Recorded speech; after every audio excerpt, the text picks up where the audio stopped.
Well, hey, I'm here for another video, doing something a little doing something a little different again this time. So I was at like the local video game shop. They sell a bunch of like retro games there, like for like old Game Boys, Nintendo 64s, GameCubes, pretty much any of that. And they also happen to have a DVD selection in the back. And I had some time to kill, so I went back there and sort of moseying around, see what kind of DVDs they had for like $1. And there was a couple good ones. I ended up getting Chronicle. That's a great movie. And I also saw something else there. And I don't normally do movie reviews. I mean, my channel's still pretty new, so I don't really normally do anything. I'll just show you. I saw this. I saw Back to the Future, the animated series, Dickens of a Christmas. And I just thought,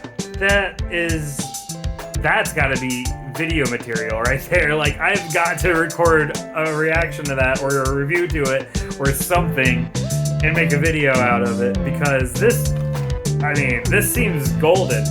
And to clarify, I don't think it seems good. Like, obviously I like cartoons. I don't think just because it's animated it seems bad, but look at some of these character designs here.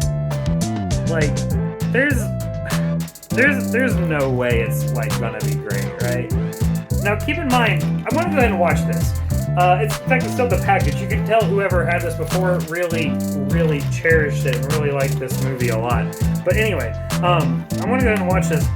But keep in mind, I have not seen the Back to the Future movies in forever. I've seen the first one maybe honestly getting close to 20 years ago. I mean, I loved it. It was a good movie, but it's been a long time. And I didn't see the second one until maybe about 3 or 4 years ago. And I've never seen the third one. The only thing I know about the third one is that it takes place in the Wild West, and there's a girl that Doc ends up liking while he's there. That's the extent of my knowledge. I'm sorry if you consider that a spoiler. It's not a spoiler. I've not seen the movie. It's probably stuff you'll just get from a trailer. Anyway, I've got this open finally. Let's just put it in and see what happens, eh? That's what she said. So the episode starts off with a live-action Doc Brown working on the DeLorean, cracking cheesy one-liners. That wrench slipped right out of my greasy hand. Well, that's what I get for eating French fries. While also not showing his face. Before cutting to the animation with the main cast of characters trying to deal with the hot summer day. The characters include Marty, played by Dave Kaufman, who would later play Danny Phantom. Doc Brown, the animated version being played by Dan Castellaneta, known as the voice of Homer Simpson. You also have Doc's wife, Clara Clayton Brown, played by Mary Steenburgen, who also played the same character in live action during the third movie, and their two kids, Vern and Jules, played by Troy Davidson and Josh Keaton, respectively. There's also a dog. After Marty's reckless, distracted driving successfully pisses everyone off, Doc blames the heat. Well, maybe if it weren't hot as the dickens. That's it! Mother has pinpointed the cause and the solution in one concise...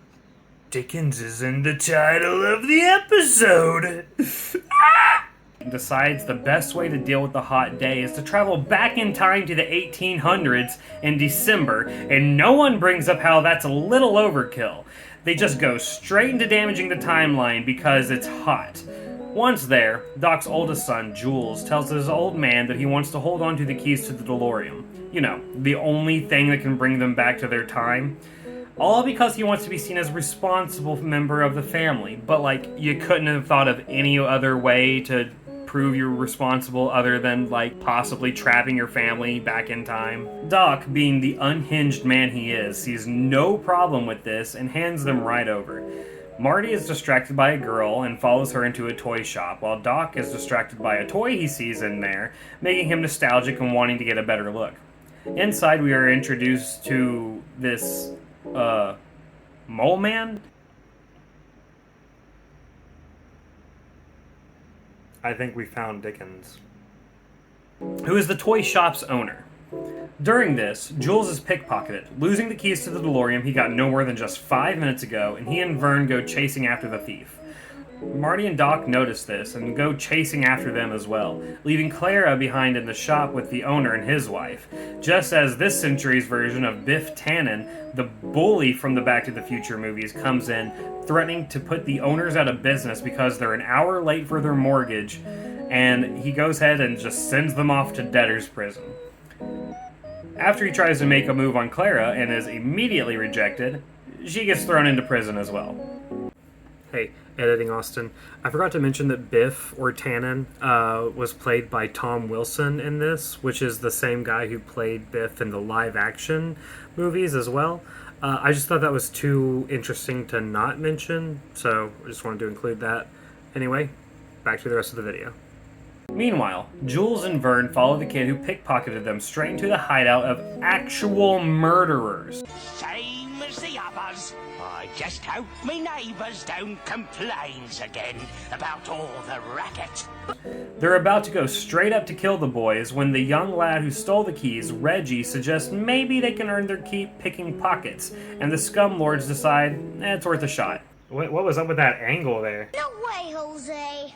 Brother, it may be our only hope to recover the stolen keys. What? Yes, way, Jose! Are they supposed to be whispering to each other? Because they're clearly not. They're just like shouting. You can even hear an echo in the room. Apparently, Doc and Marty were just running around with no clue where to go because hours later, once night falls, they both end up back at the toy shop with no one in sight. That dog's checked out.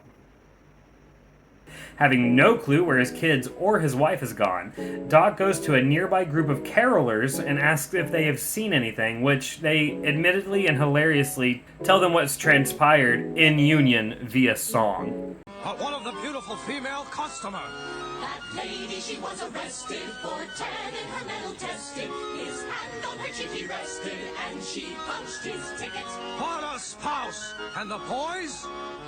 A thief bit the other's pocket, chased off like a blazing rocket. The bomb he'll probably hawk it, though we might be mistaken. His I name's... just think, oh my gosh, I did think that was kind of funny that they just all responded in song. Maybe I'm just like super lame, but I did think that was kind of funny. They say they might be able to find the thieves in the Hog's Head Tavern in town. Doc goes there to look for some clues, while Marty goes to the prison and tries to get Clara released. So, been here long? When I first come to this prison, Is that Arnold I the was grandpa? wrinkled. Doc ends up being brought to the thieves' hideout, but when Reggie denies knowing him, they decide he must be a cop and prepare to, what I can only assume, murder him. The Queen just pardoned Clara Brown. You can let her go. Hold it, Mike. Her Majesty didn't pardon her Clara Brown. Oh, What is going on with these voices? Seriously. Marty finds out that the prison is owned by Tannen and decides to try to use A Christmas Carol as inspiration to dress up like a Christmas ghost and guilt Tannen into releasing the prisoners, which fails miserably and hilariously. a workhouse. Children are actually laboring on Christmas Eve. Really gets to you, doesn't it? No, I just remembered a little 8-year-old who owes me sixpence. This may be harder than I thought. Okay. And now check this out, Ebenezer. No proper Why do you keep home saying and it like dinner that? is a few chestnuts. Ebenezer? Give me them nuts! Made me hungry. Vern and Jules end up not only convincing Reggie to let them go, but to escape with them. And while they're trying to sneak out, they notice their dad hanging from the rafters. He's alive, to be clear. They free him and end up waking the adult criminals in the process, and a chase ensues. Doc ends up going to the Hog's Head Tavern after hours, and unnecessarily uses a gizmo from the beginning of the episode to push over a barrel of pickles. Are you by any chance familiar with Newton's first law of motion? Don't pay much attention to laws myself, Copper. A body at rest Why will remain are the at bottoms rest, of while a those body in so motion filthy? will remain in motion. What is he walking in to make those so filthy? Unless, of course, said body Oh, is the pickle acted boys, upon just like the by true meaning of outside Christmas. force. Well, Santa. somehow trapping the criminals into the pieces of the broken pickle barrels, where they are stuck until the authorities arrive. Meanwhile, just as Marty is about to give up on trying to guilt Tannen into releasing the prisoners, or, being a nice person at all, his odd movie projector device he keeps clipped to the front of his hoverboard for some reason. I thought that was a gun at first. Falls off and starts playing Godzilla in front of them. Having no idea what this is, this terrifies Tannen, and Marty convinces him that if he doesn't free all the prisoners and clear them all of their debts, they'll be eaten and terrorized by a giant lizard, which actually works. So the prisoners are free, and Reggie starts to live with the mole people as his new family, and all is well. That's a fire hazard. Like, that's the most fire hazard I've ever seen. Tannen does end up finding out that Marty is not a Christmas ghost, but they all go back home before they can cause any more damage to the timeline. Somebody down on the ground saw that, and their brain just exploded. Science journal entry is now proceeding. Are we going to see a face this time? Every summer we still return to spend Christmas with our friends. And Reg is getting all... See, this sounds like the actual voice actor here. And by voice actor, I mean like the actor. You don't see that kind of behavior. But obviously we're not going to see his face. There's no stealing energy.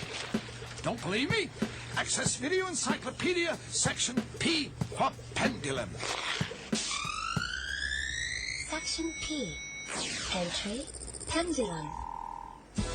This bowling ball pendulum will demonstrate the difference between potential energy and kinetic Are we about to energy. learn? When the pendulum is pulled back like this, that's... Is that Bill Nye the Science Guy? When we let go of the pendulum, that's called kinetic energy. It's a law of physics that kinetic energy... Bill Nye the Science Guy has made an appearance in this? Bill Nye the Science Guy. Excuse me? Oh, whoa, this is went to a whole new level. Energy will never exceed potential energy. In other words, it's not possible for one of these energy forms to steal from the other. Let's hope not, for this guy's sake. Here goes. He just completely... That was a close one. He needs some facial reconstructive surgery afterwards. It just goes to show, physics laws are strict. You can't steal energy. That's Bill Nye, right? He looks young. I wonder if he had a show at this point or not. Time has He didn't even talk. Oh, well, that's the brakes. Oh, wait. That's a clutch. Whatever. Thus concludes our notations regarding energy. Whoa! I think I overextended myself this time. And we get a face! That's the Lord. We get a face for Doc Brown! I didn't think we were going to get a face for Doc Brown. I'm not even... I saw it like when it was flashing through. I saw the face for like a second, but I didn't think we were going to get one. Okay. That's it? Let's go through. And yeah, alright. Well, that was that. I guess it wasn't as unwatchable as what I thought it was going to be. I wouldn't go out of my way to watch it again. But there were a couple parts that, got a genuine chuckle out of me. A lot of parts that I don't think were meant to get a chuckle out of me, but did. I could see watching this as a kid, on Saturday mornings on I don't know what channel this came on, Kids WB. I can't believe Bill Nye, the Science Guy, made a freaking appearance in this. That is incredible. That is something I totally did not expect to happen. I kind of half wanted to see Doc Brown's face. I didn't think we were, if I'm being honest. I was hopeful, but I didn't think we were. That Bill Nye the Science Guy completely came out of left field. I need to see when this came out and when Bill Nye the Science Guy came out, because, again, that just completely blew me away. Back to the Future animated series. So this aired from 1991 to 1993, it looks like. Bill Nye the Science Guy show. 1993 to 1998. Holy crap, guys. We saw Bill Nye the Science Guy before he was Bill Nye the Science Guy. He was just a science guy. That's awesome. What an unexpected surprise. Yeah, I mean, well, I mean, if you guys enjoyed watching me watch this and talk about it, there's another episode on that DVD. I'll do another one of these if anyone's interested. This is, again, something completely new for me. I've never done anything. I've done like a book review. It was like a couple of my first videos ever on the channel was a couple book reviews. But since then, I've not done any type of reviews or anything. First time I've ever reviewed it any form of like show or movie or anything like that. I've always enjoy reviews, so if you like it, I'll do it some more. If you don't, I'll take the hint. Don't worry. But I also might do it again just because, you know, if I feel like it. You know, whatever. You only live once. So that was Back to the Future, the animated series. A Dickens of a Christmas. I don't have anything else to say about it. That's pretty much it. Bye.